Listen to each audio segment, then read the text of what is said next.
It's time for Zeb at the Ranch with your host Zeb Bell and newsworthy and noteworthy John Ellis. This podcast will always be brutally honest with integrity and honesty and without low-class, no-class cursing that's in vogue today with illiterate politicians. Now, Zeb at the Ranch. Good morning and good afternoon, whatever part of the country you're in right now, as we celebrate the beginning of a brand new month of February already in 2026. Welcome to Zeb at the Ranch, and this, of course, episode number 20. And today on the podcast, we have got some real heavy hitters. I'm looking forward to another meeting with Steve Goreham, Executive Director of the Climate Science Coalition of America, and author of 4 books. If any questions about climate or what's happening and what's not happening, this is the man to talk to. He's got a brand new book out called Green Breakdown, The Coming Renewable Energy Failure. And, of course, we're going to be talking to Steve about the Looney Tunes on the left that need an education, and we're going to give it to him this afternoon.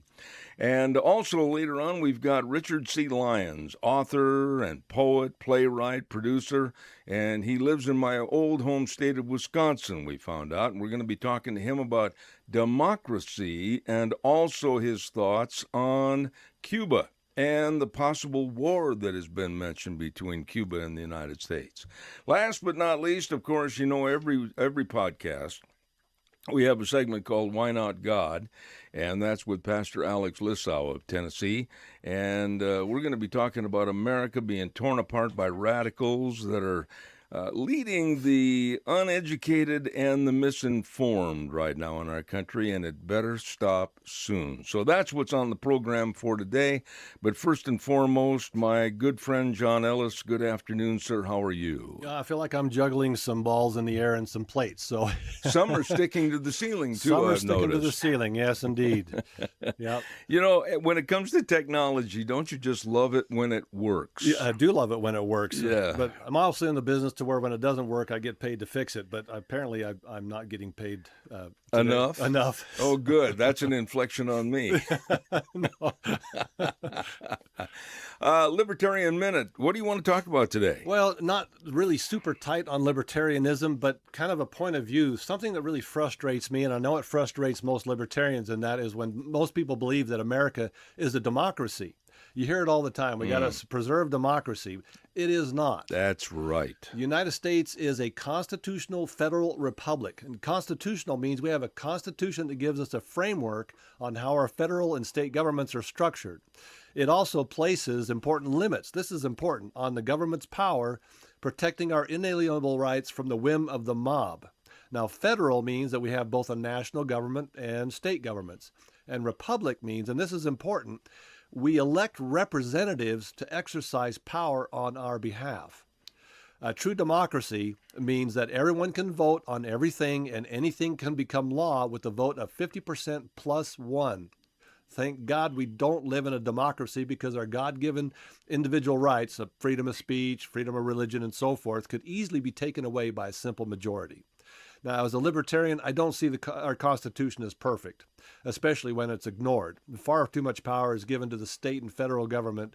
But however, as far as I know, it's the best form of government on the planet.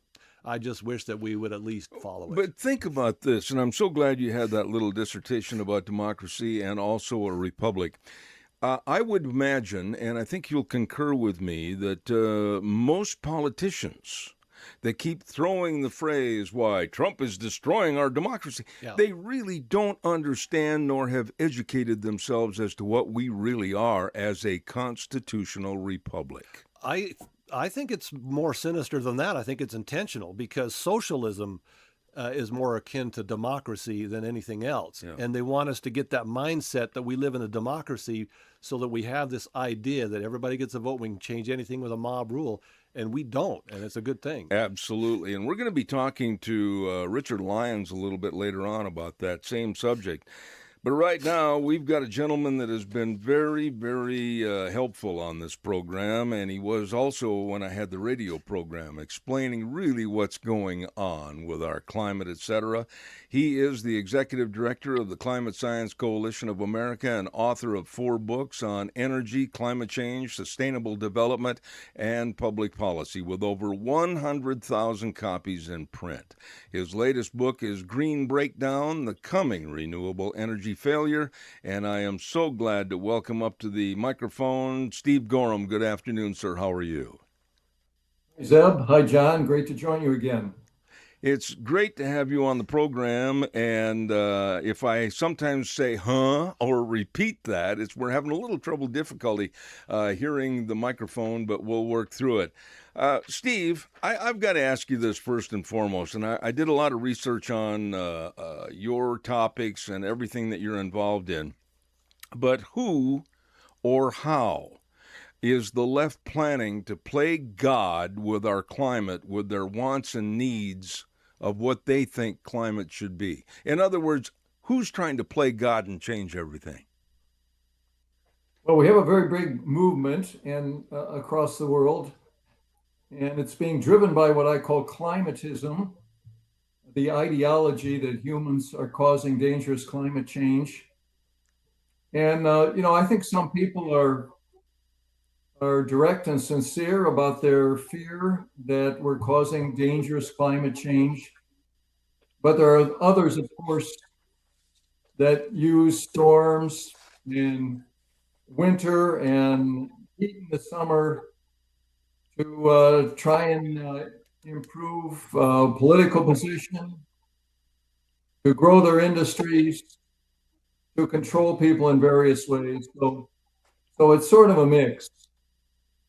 You know, when you look at the situation as to where we are now, the East Coast and the Southeast and much of the Southwest in the last couple of weeks has seen a lot of cold and snow, and you never hear anything from the Al Gores or the Mr. Ketchups like John Kerry during this kind of a climate change during our winter. What are your thoughts about these people that have been preaching that we're going to be burning up in the next couple of years? Yeah, well, we are experiencing a good old-fashioned, very cold winter in the United States. And winter is very tough on people. In the last week or two, there have been more than 100 people die from the weather, the very cold coming down from the Arctic. We've also had a nor'easter on the East Coast. They had about more than 20 inches of snow in Boston, 16 inches in New York. I think the chameleons are falling out of trees down in Florida. It's cold down there. So it is a severe cold winter season. But as you know, there are people that claim that this is due to global warming, including the National Oceanic and Atmospheric Administration. They've called accelerated Arctic warming, Arctic amplification, and say that it causes these polar vortexes to come down and give us cold weather. But these folks have been wrong in the past. We have many quotes about the climate from them. Of course, we had Al Gore, who at the 2009 United Nations Climate Conference said, quote, "There's a 75% chance that the entire North Polar ice cap during some of the summer months could be completely ice-free within the next 5 to 7 years." Mm-hmm. That would have been 2014. Hasn't happened. Do you ever have a chance or opportunity with all the speaking engagements and the writing of your books, etc.? Have you ever had the occasion to go up to people like Al Gore or John Kerry and just basically in simplistic fashion say, "Hey, Al, what's going on? None of your predictions came true"? I have not had that opportunity. I have done 1 or 2 debates with various groups. I did one at Iowa State a while back, but often the universities don't want to entertain the idea that climate could be due to nature, that a climate skeptic, a person who is skeptic that humans are causing dangerous climate change, they don't even want to give them a stage. And there are climate scientists that say they have a standing policy. They don't want to debate the climate change issue. So it's kind of a mix, but Here's another great quote, one of my favorites. Dr. David Viner, a climate research scientist in the University of East Anglia, United Kingdom, back in the year 2000, he said, quote, "Children just aren't going to know what snow is." And he got that wrong. By the way, you're not getting much snow in the West right now, but we're really overloaded in the East and the center of the nation. You know, Steve, climate change, why really has it come to the forefront politically, making a lot of discernment with the people on the left, the Democrats, et cetera? Are they using this as a focal point for their reelection in 26 and 28? Really, they're standing behind climate change as much as they were before the last election. Well, it's actually been pretty quiet recently. If you look at there are some of these groups that poll the media articles and the times that climate is mentioned in the press or in political speeches, and it is down quite a bit with the climatists. They're not using it in such a big way. I think a lot of the public is waking up to this. And I think we talked about last time we were on, we have major political parties around the world that are now opposing net zero and this fear of man-made warming. And that includes the Republicans in the U.S., Reform UK in the UK, the Alternative for Deutschland in Germany, and the Nationals and the Liberals in Australia have all rejected net zero. So the tide is beginning to turn, even amongst the political leaders of the world. And so these climate efforts seem to be running into some trouble. One objection I have with these mandates of adjusting our economies to have solar and whatnot is, and I'm all in favor of solar power if you buy it yourself and put it on your own property. I could care less. But I think that storm that just passed through demonstrated quite clearly something that we were trying to ignore, and that is you cannot rely on it. There you go. That's absolutely right. Matter of fact, Larry Fink, he was just at the World Economic Conference. He's a co-chairman of the World Economic Forum, Larry Fink. He's also the head of BlackRock, the CEO. A few years ago, he was pushing green this and green that and lending for all these green programs. He came out at the forum in January and said, you can't do artificial intelligence with wind and solar. You can't do it with intermittent systems. It's just not going to work. And so he's taken a step back as well as many others. But, we have this AI revolution going on that is just going to leave green energy in the dust. Well, therein lies another question, and I really appreciate you bringing that up. Right now, the major push, and this has just came down the hill like a snowball, the pushing of AI. I mean, it's a recent news media story that's on every night talking about AI, how we're going to power AI, etc. What about countries like Spain, just to use them as an example, that were transitioning all to wind and solar and now a retransitioning back to fossil fuels, possibly nuclear energy? The cost factor and then also the building factor to meet their AI needs. How in the world are they going to do this? Well, AI caught everybody by surprise. For 2 decades in the United States, our electricity demand was basically flat. And we closed 200 coal-fired power plants and tried to replace them with wind and solar and some gas. But then ChatGPT came out with their AI chatbot November of 2023. Only a little more than 2 years ago, and AI took off across the world. And now we have a battle going on between the United States and China to try and be the AI leader. And as you say, Europe has decided they're going to join in. The president of France, the chancellor of Germany, the prime minister of England have all said, well, we want to play in AI. And they're committing billions of dollars to do it. The problem is their electricity sources are way down. Germany controlled their nuclear plants. They're now an importer of electricity. And if you look at the amount of electricity per person in these nations, it's been sharply declining. Again, France down about 16% since 2005. Germany, the average person using 19% less electricity than they were 20 years ago, 2005. And in England, electricity per person is down 33%.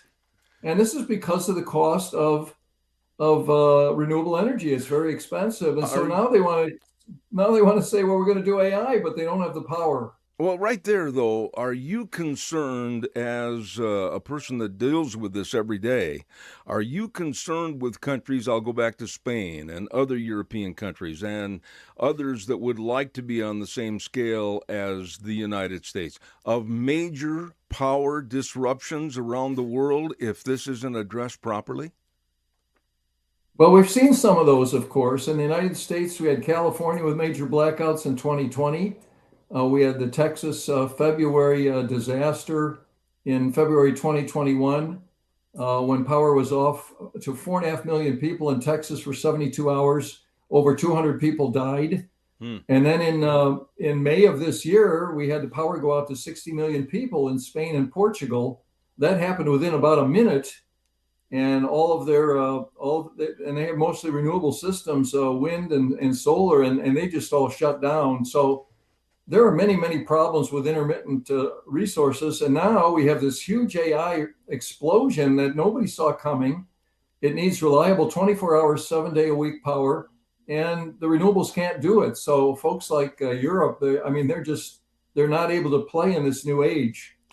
What about a subject that's near and dear to my heart, Stephen? We've only got about 4 minutes left, but agriculture, the crop production, livestock production, etc., to feed the world's masses. Agriculture seems to be put on the back burner, and there are those that want to see a limitation of agriculture because of what they call a carbon footprint. I'm really worried about the food production necessary to keep mankind healthy with these creeps and know-nothings that are trying to eliminate agriculture. Yeah, there's a lot of people trying to put restrictions on agriculture. They don't want people to eat meat, a lot of other things. Agriculture, though, is really a tremendous success story in many ways. If you look at even United Nations data, we're using less land now to grow the food that we did in the past.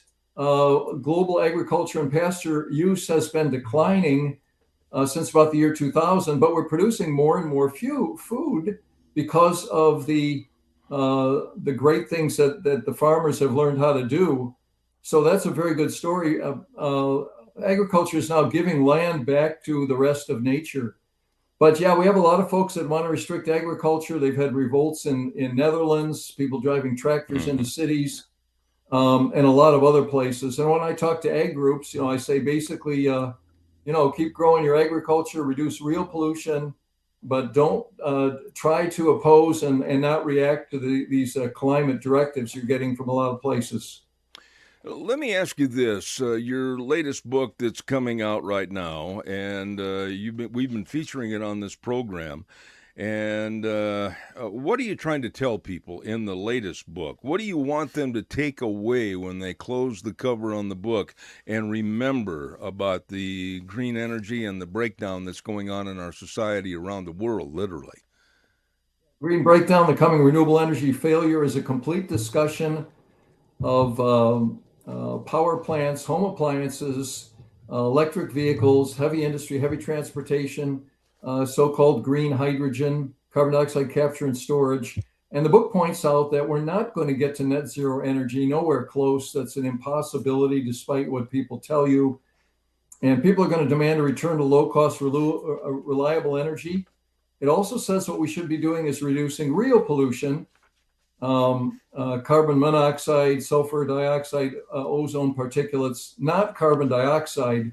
Carbon dioxide is plant food. We each exhale about 2 pounds a day. It makes the plants grow. And then the other thing we need to do is to adapt to the climate. We can't control the climate, no evidence of that. Let's build seawalls for the oceans. Let's build strong concrete structures for the hurricanes and boost the income of nations so that they can better adapt to the climate. But it's a fun book also. It's got 150 color sidebars. And here's one of those. These are real headlines. This is from BBC News. Climate change. Can sending fewer emails really save the planet? I can't wait to read this book. Now, we've talked about your books, but how do we get them? How do we tell people to make sure that they don't miss your books? The executive director of the Climate Science Coalition of America, Steve Goreham, they can look for it at all the major bookstores. Where do they find them? Yes, they can go to my website as well, Steve Goreham, GOREHAM.com. If they buy books there, I'll send them signed copies. They can also get them on Amazon. There's ebooks for my last 3 books as well, including one called The Mad, Mad, Mad World of Climatism, which is a great book for your high school or college student because they're getting a very one-sided point of view in their education. Amen. Steve Goreham, you're always welcome on this program. Ladies and gentlemen, the book is called Green Breakdown, The Coming Renewable Energy Failure, written by the Executive Director of the Climate Science Coalition of America, and like I said earlier, author of 4 books. Get them all. Steve Goreham, God bless you, man, and thanks for being on the program with us. Deb, thank you, John. Until the next time. Yes, sir. Thank you very much. John, he is a wealth of information, and he tells it like it is, and I'm really fortunate to have him on the program. Yes, indeed. We want to remind everybody to be sure and tune in to Zeb at the Ranch on our podcast, and you can go to zebbell.com and listen in. You can also go to zebbell.com and sign up for my weekly blog, which is Cow Pies and Coffee Cups.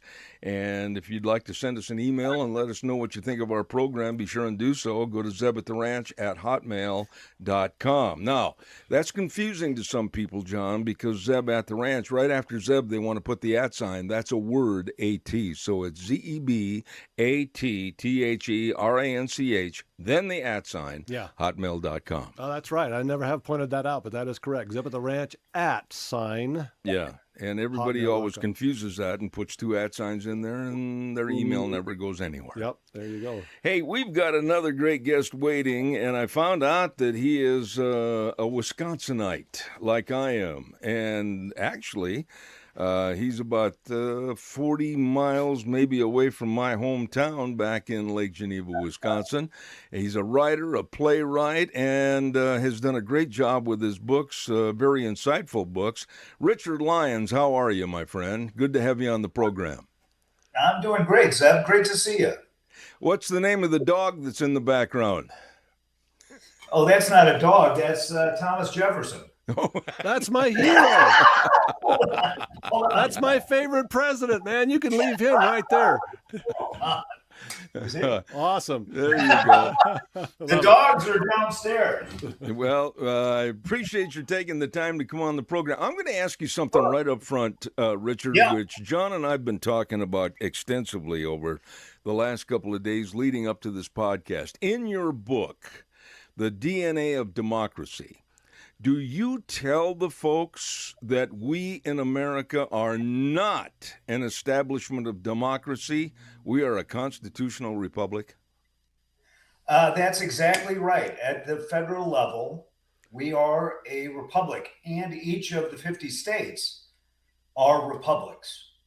Where you get the term democracy is the genus term, and republic is a species of that. Republic means that the people are represented by representatives, because you cannot logically get every American in one room to do a vote.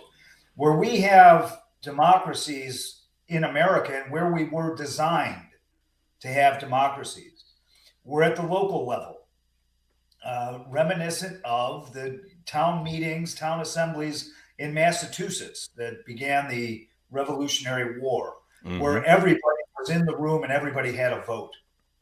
Everybody could speak. That's the Athenian model. The problem with direct democracy, if I may, is that it is prone to mob rule. And if you get people emotionally worked up, right, against any person within the room, there's liable to be an attack. What you see largely in Minneapolis nowadays, that's what mob rule looks like. Yeah. Would you agree with me that we're in a real tipping point in this country? When you listen to the likes of, and I'll throw some names at you, Maxine Waters and Chuck Schumer and Eric Swalwell, etc., keep saying that with this presidency and this administration, we're losing our democracy. We're all going to hell in a handbasket. These people, I really don't think they understand the truth of what they're saying. I think you're exactly right. The Democrat parties for 100 years, and this is what's chronicled in Shadows of the Acropolis. It takes over the last 100 years, the Democrat Party has grown socialism in our nation incrementally, slowly. So Woodrow Wilson set the foundations. FDR created all these agencies within the administrative state that is not representative of the people, that all of its operatives are appointed for life. It is an organ of the Democrat Party. Mm-hmm.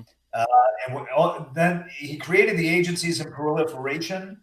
He created a country where all the wealth of the whole nation goes through Washington, D.C., then back out to where the federal government decides. Then LBJ started up redistribution on an industrial scale by inventing the idea that poverty was throughout the country, in the wealthiest country in the world, taking further money from persons who earned it, putting it through a redistributionist mixture, and then getting it out to Democrat constituencies.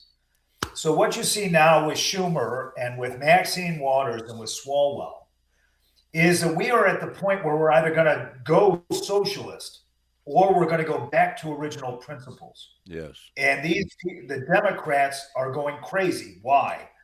Because they know that if you call it socialism and you put it up to a vote, it will overwhelmingly be defeated at the ballot box. You can't. But now, when you see Mondami, I am a socialist. When you see Bernie Sanders, I'm a socialist. This is what is new. They are openly proclaiming who they are. So we are. You're exactly right, Zeb. We're at a turn. We're at a Y in the road. We're either going back to original principles of constitutional government, federalism, free enterprise, or we're, I don't know how they're going to convince so many people. The other road is socialism. The other road is tyranny. The other road is what you saw under Obama when he was attacking all of his opponents, all of his political opponents, through the IRS, the FBI, the CIA. So we're either, Obama was the foremost socialist president we've ever seen, and Biden also. But we're at it. You're exactly right. A tipping point. I call it a Y in the road. I got to just pop in real quick and just a short comment. Richard, I've never met you before.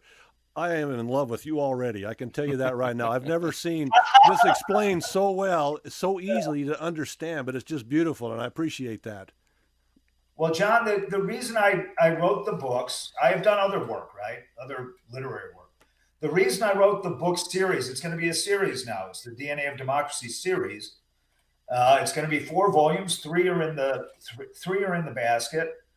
But I realized in 2010 that the Obama administration was acting in a manner contrary to the Bill of Rights and our original principles, and acting in an unconstitutional manner.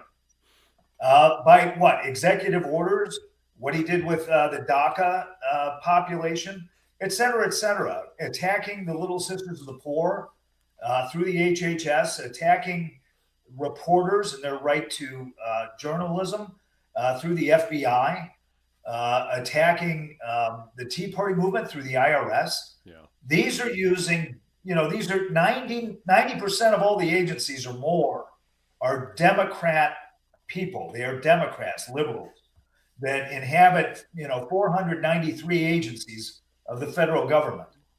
And when Obama or Biden said attack, they did. So in 2010, I said, well, I have to explain what's going on here. In order to do that, I had to go back to the DNA of democracy, how and why we were founded the way we were. Why was our Constitution set up the way it was? And why did we have to cure the fault in our Constitution with a civil war? Amen. I then had to go, the second volume is all about how and why we changed in the last 100 years from our foundations and shifted off that to becoming more socialist. And it started with Woodrow Wilson.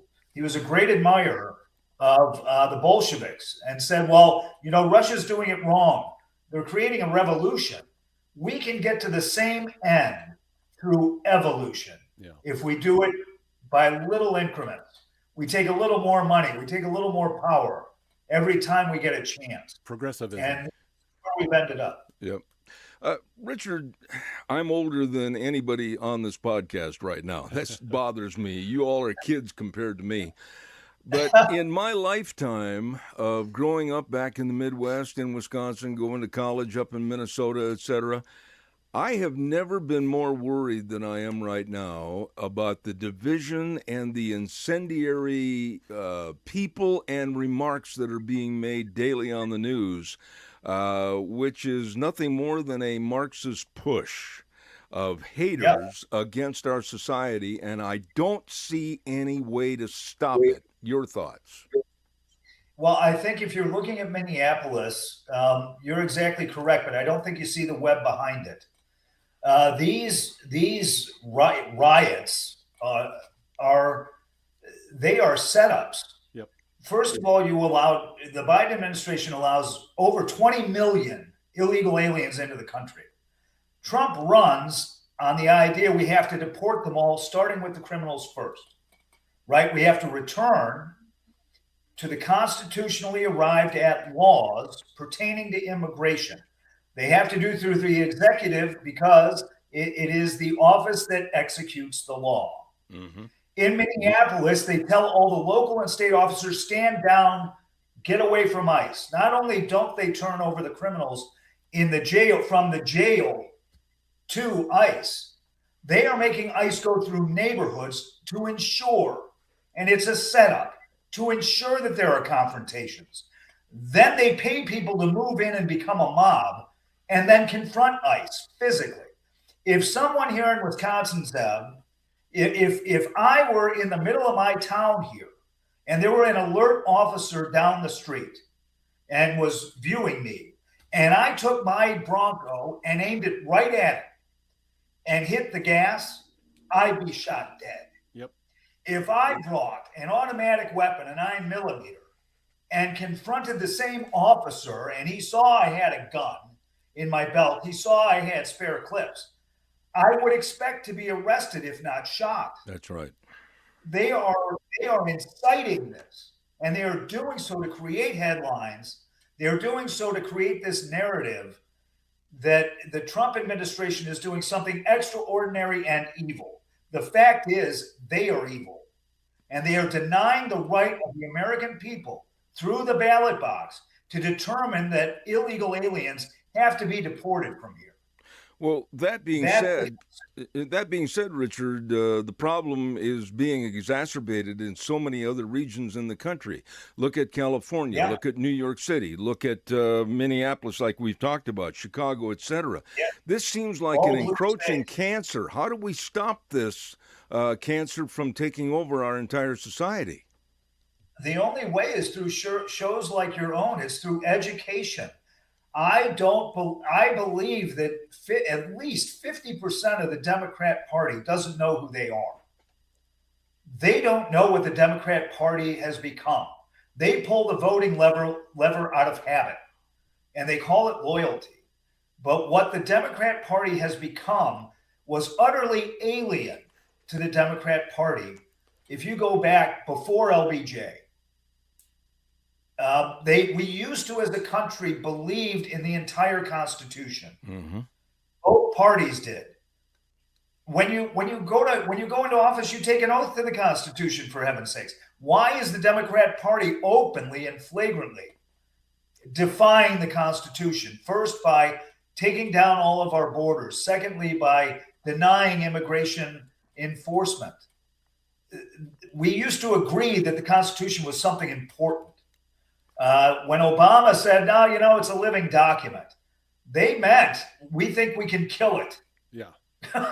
Right? Right. And they've been trying to kill it for decades now. Absolutely. there's a problem with the Democratic Party when John Fetterman becomes the voice of reason. That's right. Well, it's not only, that's exactly right, John. It's not only that they are so wrong-headed and headed down a road to Venezuela. They want to be Cuba. Yep. Are you kidding? Socialism has 100% failure rate, 100%. And this is where they want to take the most successful, the leading Democrat country or republic in history. They want to take us down that road. If this were explained through education, the Democrats wouldn't get 20% of the vote. Richard, that being said, though, and you well know with your very well-educated viewpoints, and I'm so glad to have you on the program, we've got a problem every day on the radio and on television and in the newspapers with a media that is hell-bent to line up in behalf of the Marxist movement that they're pushing. Yep. How do we change the media? Can I take you back a little bit, Zeb? Let's go back to the 1960s. The whole movement at the end of the 1960s was anti-establishment. Yep. Who was the establishment? The establishment was the federal government. The establishment was any business that operated. The establishment was the administrations of universities. That generation that wanted government and the establishment out of their lives entirely have voted in every election since to grow the government. Yeah. And they have become the administrations and the universities and have turned the whole population of students towards socialism. They don't know what socialism is. Socialism isn't, they wanted to be free in the 1960s. Socialism means you're not free about anything. You don't have a job without the government telling you what it is. You don't have a doctor without the government appointing one. You don't have food unless they say so. You don't have a car unless they allow you one. That's socialism. And to go from where we were in the 1960s through the same party to become where they are today, I find that one of the most remarkable revolutions in our country. Let me ask you, in the time remaining, I've got about 3 minutes left. I was absolutely appalled when I turned on the news a couple of days ago and I'm seeing and hearing about the kids that are walking out of their schools, respectively, high schools, even elementary schools, and protesting ICE and the involvement in the various cities. And then I pick up my own local newspaper and there's a great big story about right here in the Twin Falls area, not a major metropolis area, but one of the high schools, and about 50 to 60 kids were standing at the busiest intersection holding up signs, and I'll read one of the signs to you, and you know that a 14-year-old didn't write this. ICE claims to keep us safe, but I've never been more afraid. What we're doing is indoctrinating these little bitty punks that absolutely don't know Khmer from Sikkim, and we're turning them into chaotic members of our society. And it goes even deeper. Since the 1960s, the Democrat Party has controlled education through unions and then through financing at the college and university level. When Obama finished the job of taking all student loans into the federal government, he sealed the deal. Look at how much money these universities are making now because it's government guaranteed. And yes, it goes down to kindergarten, and that's a great sign. Could you or I or any fourth grader ever write that sign? No, I don't remember that time. Or it was this system of socialism and their financiers that made those signs and dropped them off. That's what they're doing at all these supposedly spontaneous riots and gatherings. Exactly. They drop off water, they drop off signs, they drop off gas masks, they drop off whatever those people need. And it is nefarious, and we have to, by the midterms, Zeb, I think you agree, we need to find out where this financing is coming from. We need to expose this as being organized by billionaires such as Neville Sinclair in Shanghai, a devout socialist, and Soros and his ilk. We have to show how they flow tax money from Washington, D.C. through NGOs controlled by Democrats and then it goes back into their campaigns. It's really a travesty, and Minneapolis is ground zero. That's why they're trying to get every law enforcement person or FBI person or IRS person out of that state. Richard, final thought, short answer on this. As I said, I'm almost out of time, but the SAVE Act, which is inclusive of voter ID. Your thoughts on this? I can't imagine why anybody with common sense in this country would be against proving who you are when you make a very important vote at the polls. Your thoughts, quickly. I think you're exactly right, and I think that has to be the case. There has to be same-day voting and not a day later. You can't count a vote after midnight, right? And they have to be written ballots. The ballots have to be traceable. These are all things that can seal up our voting rolls. And I'll tell you, if we do it honestly, the Democrats are in a world of trouble. And if they start having to say, yes, I am socialist and I'm proud of it, they're going to be in a world of trouble. We need to educate the country on what it's not. They're the worst named party that ever was. They are not Democrats. They're socialists. Yep. And that's tyranny. Amen. You got to make one promise before I let you go. You're going to have to promise to come back. We've enjoyed every minute of your being on the podcast. Thank you so much. Love to, Zeb. It's been a while, and I really enjoyed being back. All right. I assume that you're a Green Bay Packer fan, aren't you? Yes, I am. Very much so. You said that hesitantly, so say it more affirmatively the next time. I watched the special with Brett Favre last night about his career, and I just ate it up. There you go. What a guy. Ladies and gentlemen, I'm happy to have the author, poet, playwright, and great author of many books, and that's Richard C. Lyons. God bless you, man. Thank you so much. Thank you, Seth. Thanks, John. Thank you. All right, there we go. I enjoyed having him on the program, John. Very, very nice man. Yeah. Thank you very much. And once again, I'm going to let you do it this time. Tell everybody how they can get a hold of us with the various technological advances that you've put forth. I love to say that. Well, it's quite easy. You just go to zebbell.com, ZEBBELL.com. And you can watch the broadcast right there live. You can also sign up on the left-hand side there with the little square for cow pies and coffee cups, and listen to Zeb's weekly rant on today's subjects. It's always a fun read for me. So, yeah. And by the way, tribute where tribute is necessary. Ladies and gentlemen listening to this podcast, and I've said this before, and I'm going to say it many more times, the man sitting across from me is a genius, and I am absolutely privileged to have him be part of the program, John Ellis. God bless you for all your help. We really appreciate it. I appreciate that, Zeb. Right now, we've got another very, very good friend of mine that is waiting in the wings, so to speak, to come on the program with my favorite segment of all segments I had when I was on the radio, and that's the segment called Why Not God, with our dear friend, Pastor Alex Lissow, back in Tennessee. Good afternoon, Pastor. How are you? Good afternoon, gentlemen. How are you guys? We're hanging in, hanging on, just like the cat at the end of the rope. To be fair and transparent, you and I talked a little bit prior to the program about what is going on in America. When you turn the television on, whether it's early in the morning or late at night, we're seeing nothing but divisive activity and swearing and cursing and mob rule almost. How dare the left call themselves progressives, my dear friend? They are the most despicable, controlling, negative, regressive people on the planet, and they're hell-bound to dismantle America. Would you agree with that? Well, you know, Deb, I've always believed that the word progress means going forward.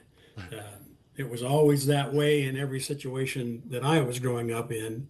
It certainly was that way on the football field. It was that way in the combat environment, and it was that way in the Corps, and it's that way in the church. It's that way in society. We're all moving forward, trying to accomplish something that's beneficial and better for everybody.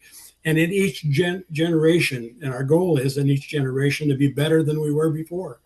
But it seems that we've always, this sort of word progress and that is attributed to the Democrat Party is almost regressive in the sense that it is taking us back to a sense of immoral conduct and society collapse. And then well, I got to say this, it goes back 50, 60 years. As far as I'm concerned, it started crumbling and falling apart back in the 1960s, and it has certainly not gotten better. It's certainly not progressed in the sense that we would call it progression. What do you think, as far as what we were talking to Richard Lyons just a moment ago, about the transformation and the basic leading these kids by the nose into chaos and being almost professional agitators, hitting the streets with their signs against ICE or against the government, etc., when they should be in student classrooms learning the ABCs and math, etc. We're raising nothing but, I think, chaotic dependence on society.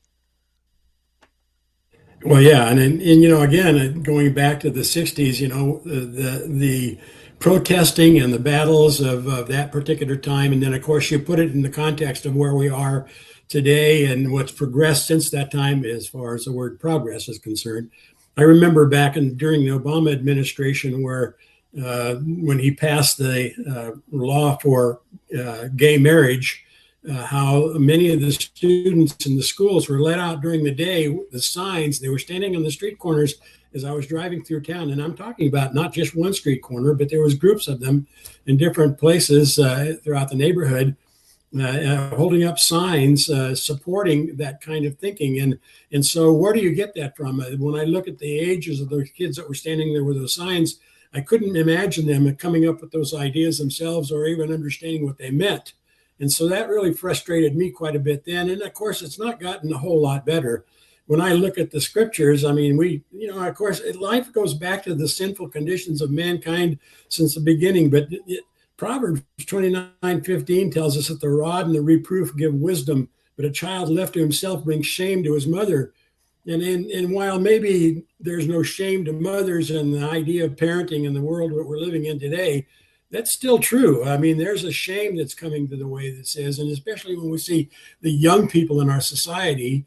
And I would, when I talked to you and you were talking about Idaho, yeah, we're not immune to it anywhere anymore. It's, we're not very far, a little over an hour from Nashville, and the modern day Nashville is a lot different than the Nashville of the old days, in which it was gospel focused, and things have changed. And there's contradictions and contrary attitudes and situations that probably didn't exist so much in those past. So yeah, we look at a terrible situation in our society, and the young people today. What is the next generation going to bring to us if this is the kind of stuff they're being pushed to do and protest? I think part of the problem, Pastor, and I'm sure you'll agree with this, is that we have replaced the family and God with the government. Mm-hmm. Back in the day, we didn't teach kids sex education in school. We taught them reading, writing, arithmetic, history, government, that type of thing.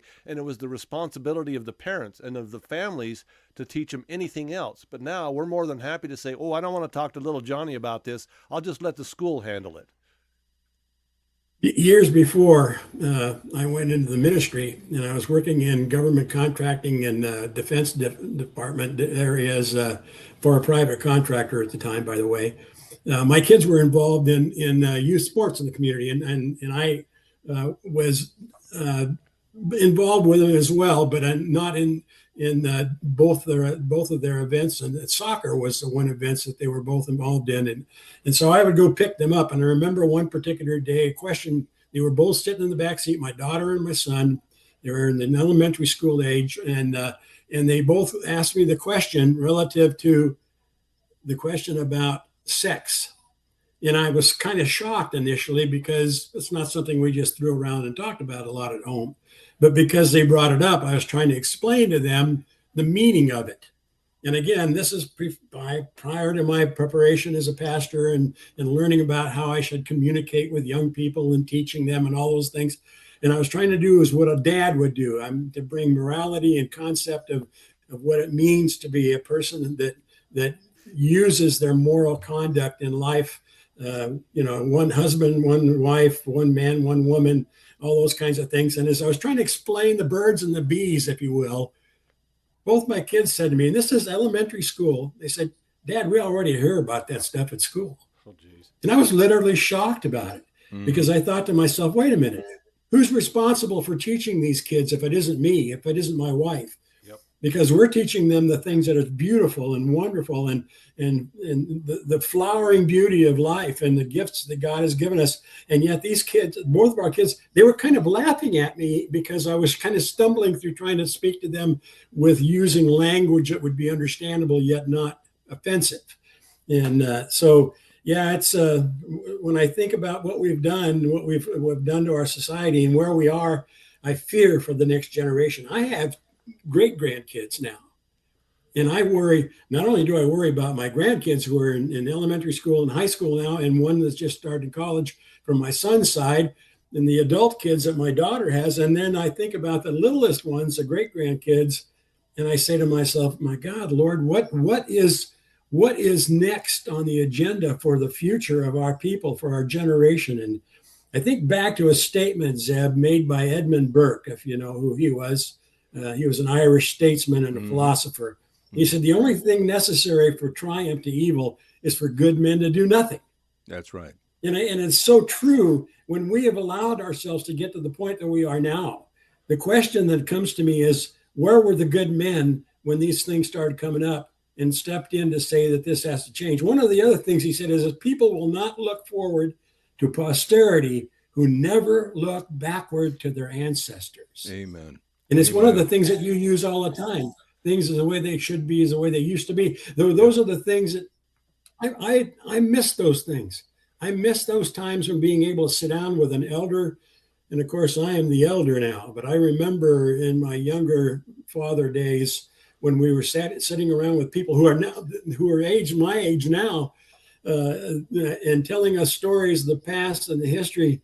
And I admired them for all of their knowledge and their experience and everything. Where is that education? Where is it the pride and the honor and the respect and and loving my country and just all of the stuff that is so critically important for a nation to survive and grow and to really be a nation of progress? Well, we're almost out of time, but I want you to elaborate a little bit more on the complete, I guess, picture of lawlessness when you turn on the 6 o'clock news, the lack of respect when you watch and listen to the news, and the lack of anything to do with good in the society, whether it's family, whether it's going to church on Sunday.